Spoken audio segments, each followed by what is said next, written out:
Good evening and welcome to Northbeat. I'm Leanie Lambrink. The last evacuation order in the NWT is over. People from Enterprise can now return to their community. A place devastated by wildfire, 90% of it is gone, burned to the ground. And today residents are seeing firsthand and for the first time just how little remains. The CBC's Carla Ulrich is there. Handle burned off it. That thing there's got to be probably about 70 years old. Oh well. It's a somber day in Enterprise. Some residents no longer have neighbors, others lost everything. It's devastating, it's heartbreaking, it's just awful. I don't have words for it. Residents are here today to witness the devastation and then return to their temporary lodging. Some of them scattered in hotels and travel trailers, others staying with family and friends.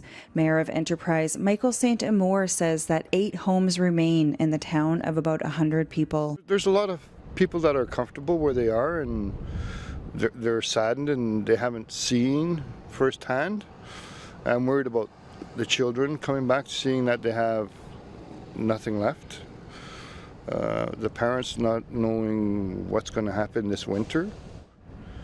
Schools are opening on Monday here in Hay River, and I hope most people come back.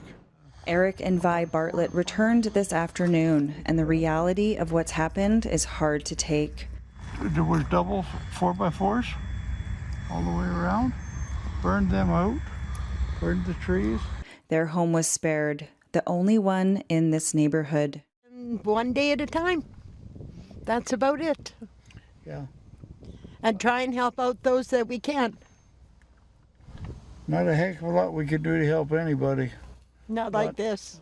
No. There'll be a few that won't come back, but I guess Enterprise, it keeps standing. It keeps standing, so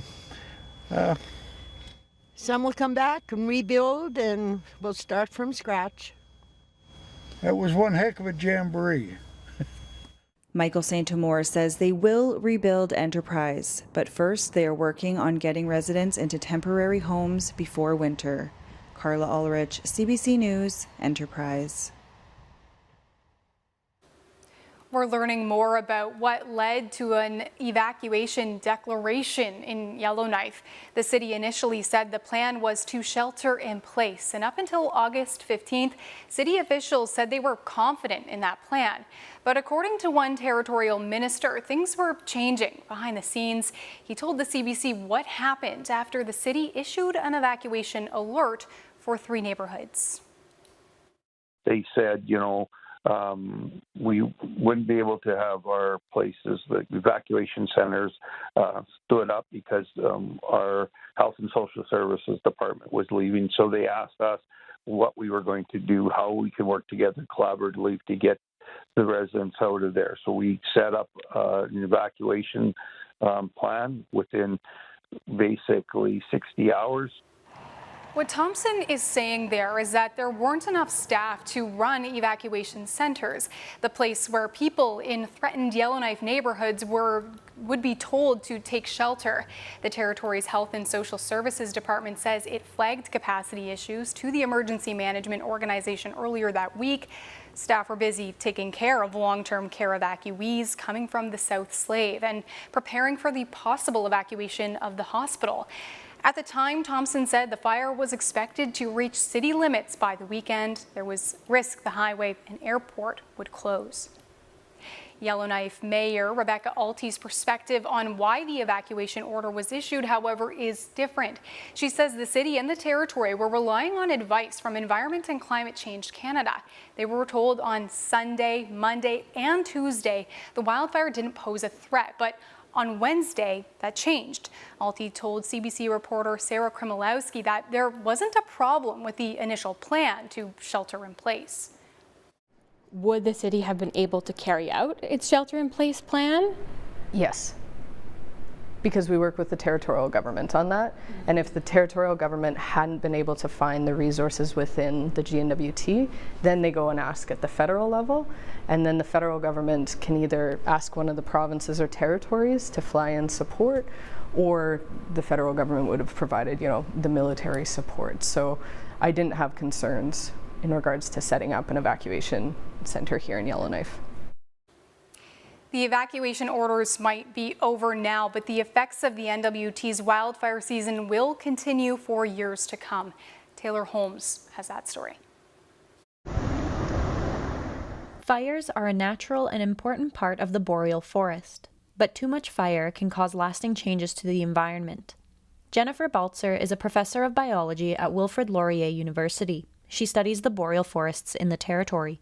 So the forests will stay as forests, but the composition changes, which has implications for, the other plants that grow in the forest and for the wildlife that use that forest. In the most extreme situation, we see burning that's severe enough that we have no regeneration of trees, and in fact, a transition toward either grassland or shrubland systems. As the environment changes, so does its wildlife. Samuel Haché is a bird biologist with the Canadian Wildlife Service. He says some species benefit from the burns. We definitely expect that there's going to be winners and losers. In the next few years, we expect that these so-called fire specialists, when we think about the black-backed woodpecker, common nighthawk, and some other open habitat species, will benefit for the first maybe 2, 3, 4 years. Bobby Drygeese is a hunter from Detta. He says the fires and smoke have impacted wildlife nearby, but they'll return. Well, the next few years, animals should be coming back to that new growth that's going to be growing from this year's fires. Because of the new sprouts and all that, they'll be nice and fresh and being food. So animals will be coming back to those burn areas. Drygeese says animals might not come back for a couple years, and that goes for everything in the burned areas. Haché says that it could be years before the full effects of the fires are understood. Taylor Holmes, CBC News, Calgary. Fort Providence is now better prepared to fight off forest fires. There's a massive fire break surrounding the community. The mayor says the work began after homes burned in Betchicon this summer. Danny Bolio says they weren't going to wait. The town of Fort Providence paid crews to do the work after finding out the government would reimburse the cost. Here's Bolio talking about the scope of what was built. We fire smarted the area, back of the town, the back road, and right up to the industrial area. And when we talk about fire smarting, it's just we cut much all the trees. So the trees are about anywhere from 20 feet to 10 feet apart. We cut some trees along the industrial area road, along the dump road. We're kind of ready if there's a fire. We'll see how it goes. I think we're pretty prepared once we finish that one section of the fire guard with the dozer. Yeah. We're pretty prepared for a fire to approach our community. I think we have the people and the skills to stop the fire before it gets here.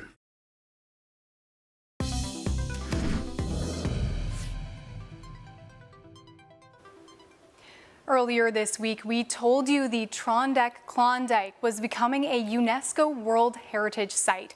It's the Yukon's second UNESCO listing, the first being the Kluane National Park and Reserve in 1994. Chris McIntyre is at the Cultural Center in Dawson City, where they are celebrating the site being added to this prestigious list. Chris, can you set the scene there for us? Absolutely, Leni. So I am here outside of the Dano Jatjo Cultural Center along the beautiful Yukon River, and the special ceremony has just wrapped up. But I don't know if you can hear it in the background, but there are still quite a number of people still just hanging around, talking, sharing this excitement of this major accomplishment that took 20 years in the making to achieve. There were Yukon government representatives from the city of Dawson, Parks Canada, the Trondheim, of course, all coming together to just share share how great it is today, and to the pride that everybody is feeling, and all the work that people put into making this happen today. There were tears, there was laughter.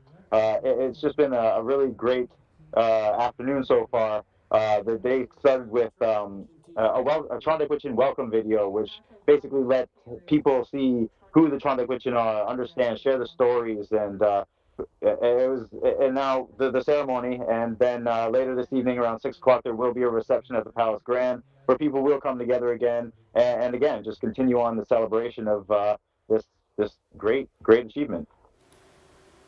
One of the things that I've heard is it's funny because what does this mean now? Is there a special meaning behind this?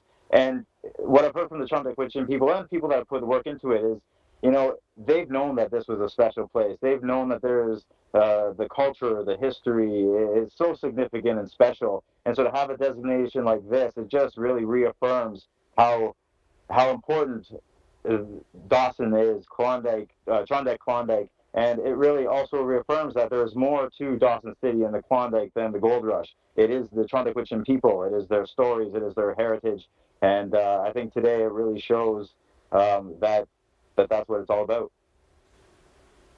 Okay, thank you, Chris. That is the CBC's Chris McIntyre reporting live from Dawson City. Emergency dredging of Hay River's harbor is starting up again. The work was interrupted by the wildfire evacuation. Low water levels in Great Slave Lake and the Mackenzie River have caused problems for fishermen and shipping this year. It's been over a decade since the harbor was last dredged. The territory says the work is not expected to disturb fish activities. The dredging will continue until October 7th. Norman Wells is saving energy and money in its arena with new LED lighting. We want to give the people in the community that use the arena the best experience that they can have. The application process was flawless, and I would encourage other communities to look into this fund with Arctic Energy Alliance.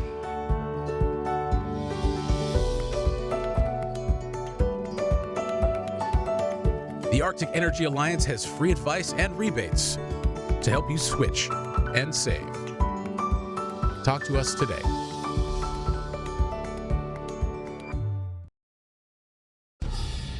May I guess your taste? Not wrong to have ambition. Don't let fear hold you back. You don't let them win. You're gonna see things you never forget. We look so beautiful together. You are our tomorrow. We're ready to go when you need to know. Good morning. I'm Heather Hiscox. We begin with breaking news. To see from behind us here how big the fire is. You're giving me the hard question. Yes, I found Canadians. Start your day with us on CBC Morning Live. We overspend and overcook, which is disastrous for our wallets and the planet. That's a lot of waste. Your job is to discover the mystery dessert. What is it? What is it? Raspberries. Dark chocolate. We're gonna win. Woo!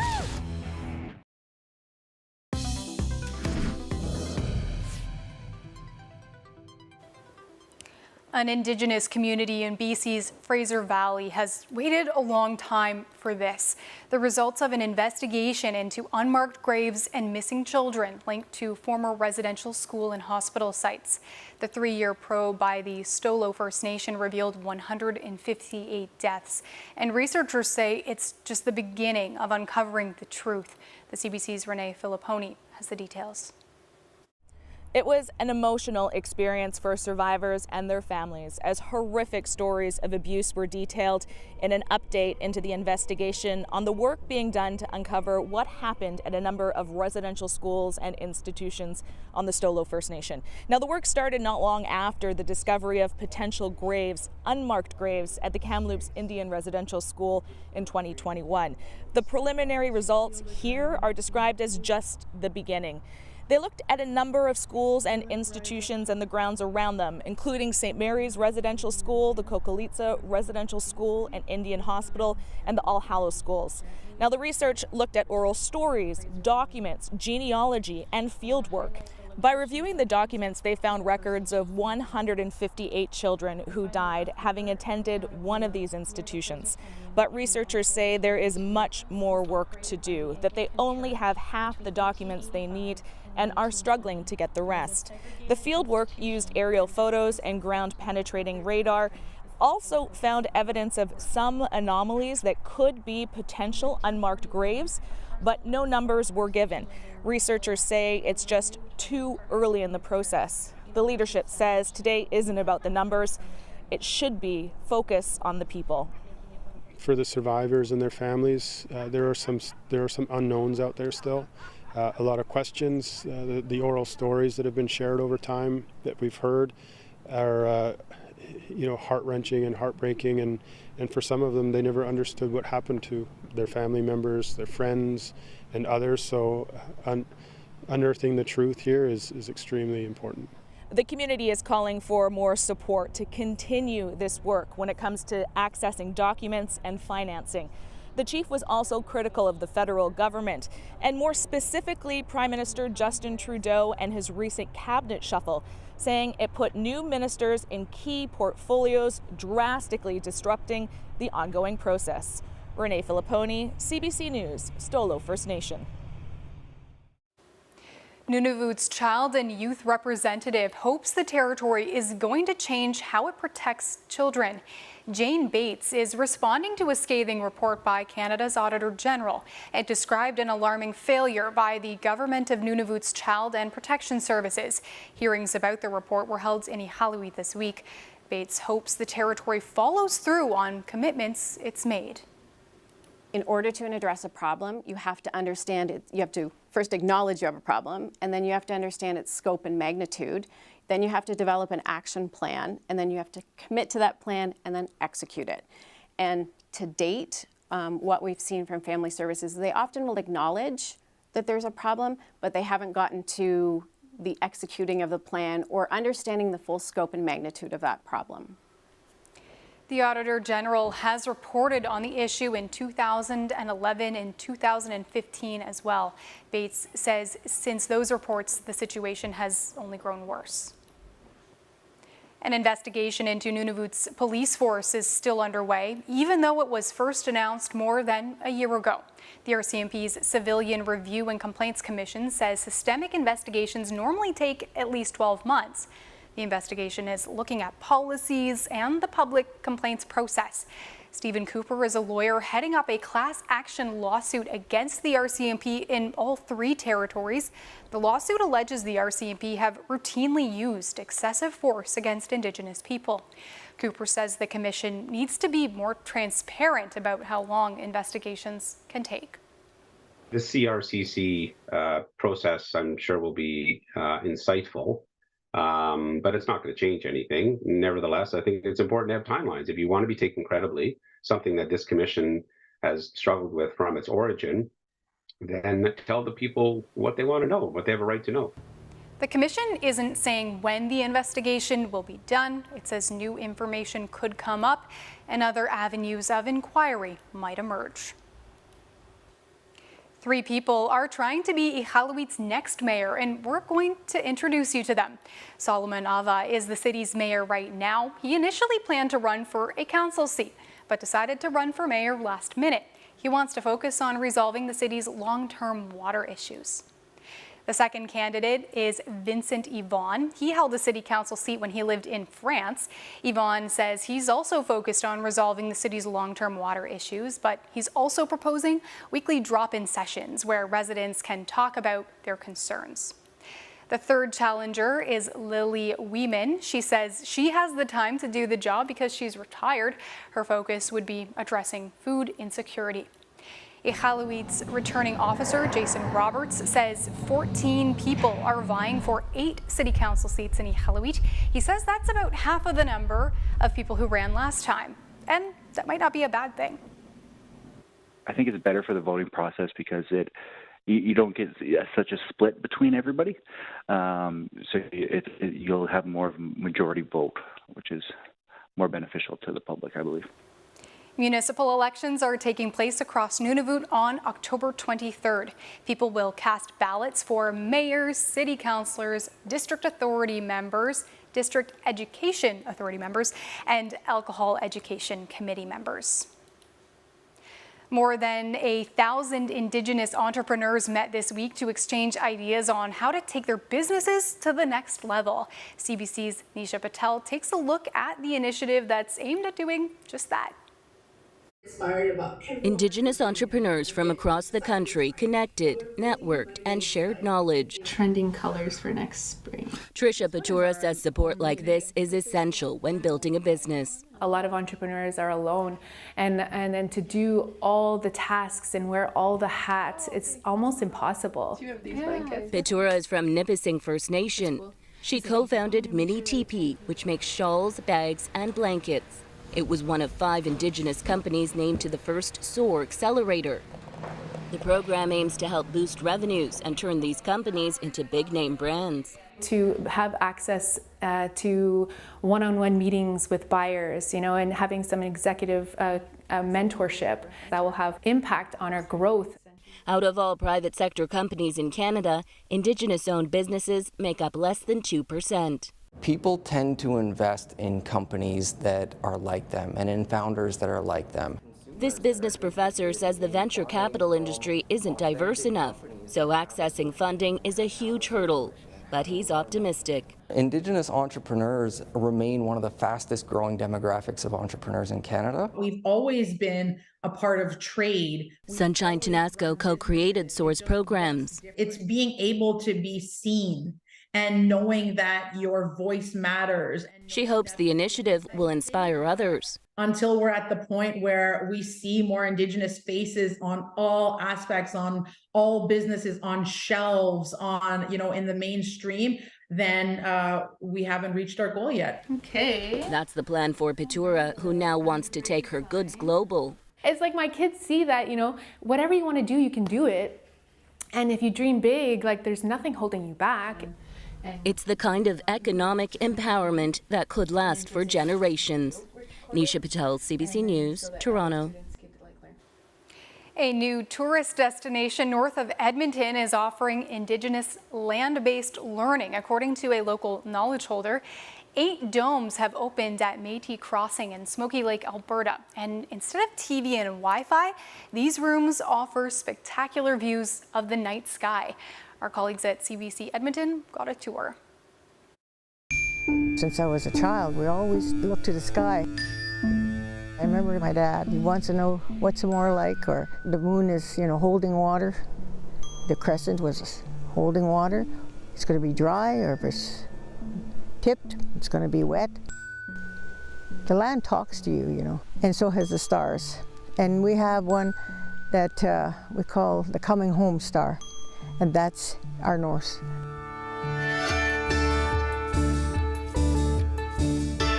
So part of the initiative was to have a trail system developed coming from our gathering center, from our lodge, and working its way out towards the domes here and that. So this is one of our domes here that we've newly opened to the public as far as rentals, and we have a beautiful setup here, king beds, in-floor heating that will take care of the temperatures in the wintertime. We have a beautiful shower area down in here, washroom facilities. In this corner here, we have a little kitchenette with, of course, running water, fridge, and such that takes care of the needs first thing in the morning for everyone. So there are 8 domes in total. There's 6 singles and 2 doubles, and one is an assisted living dome as well. The dome areas, the indoor garden, the potable water treatment plant, and all the infrastructure in the neighborhood of $6.2 million. When you're living in the city, you don't get to see much stars. Out here, this is a dark sky area. We're very lucky. It's a special experience. And that's why the domes, we get to see them at night. And in warmth and comfort, we can look to the skies again and have that experience out here. And that is very special.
And that's Northbeat for tonight. For news anytime, head to cbc.ca/north.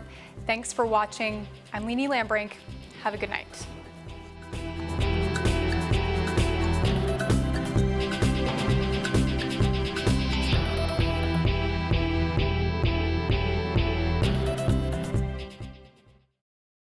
Consider this my resignation. 3 of Toronto's finest, dead on your watch. There are secrets. I shall soon uncover them. You're a very clever man. No, you can't. No. You'll be needing your rest. Desperate times call for desperate measures, do they not? Where are we? The detective and his wife have gone missing. I don't know where they are. Help! Help!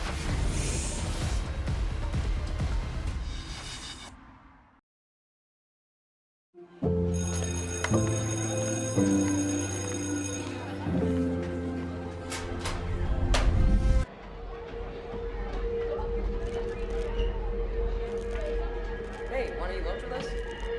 Guys, I'm not that hungry.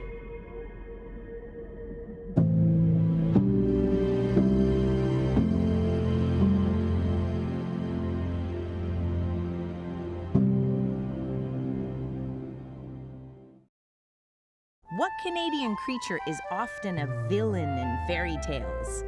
Likes to talk to its family a lot.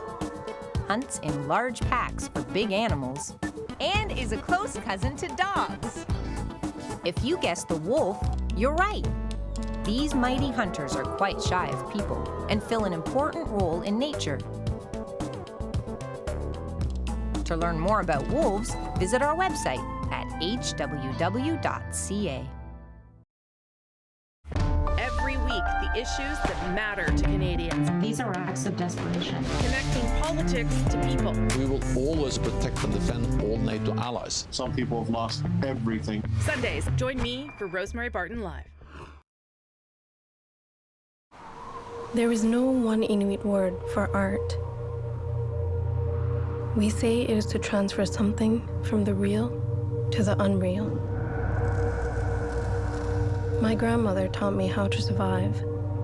At first, we sold bags and crafts. And now galleries all over the world present my work, from Paris to Tokyo. But all the art I made was for my family. My children had to go to school, so we moved to Cape Dorset.